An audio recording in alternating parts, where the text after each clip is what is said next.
After 12 days of relentless conflict, a fragile ceasefire now holds in the Middle East.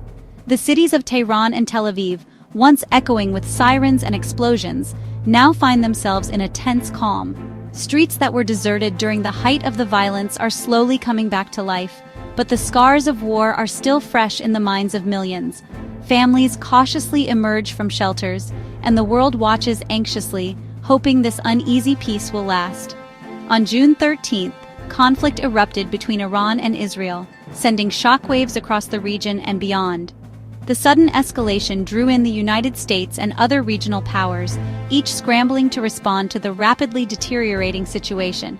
News outlets around the globe broadcast images of explosions lighting up the night sky, military convoys racing through city streets, and anxious citizens glued to their televisions, desperate for updates. The world braced for the possibility of a wider war. The fighting quickly escalated to unprecedented levels. Intense strikes rocked both nations, with U.S. and Israeli forces targeting Iranian nuclear facilities in a bid to cripple Iran's nuclear ambitions. In retaliation, Iran launched a barrage of missiles at Israeli cities, causing widespread panic and destruction. As the violence spiraled, diplomatic efforts intensified behind closed doors. After days of shuttle diplomacy and high-stakes negotiations, a U.S.-brokered ceasefire finally took effect on June 24th, halting the immediate bloodshed but leaving many questions unanswered. The human cost of the conflict has been devastating.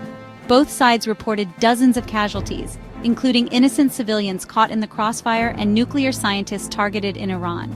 In Israel and Palestine, families mourn the loss of loved ones, while hospitals struggle to treat the wounded. The destruction of homes, schools, and vital infrastructure has left entire communities reeling, and the psychological toll will linger long after the physical wounds have healed. Despite the truce, leaders in both countries have declared victory, each seeking to rally their people and project strength.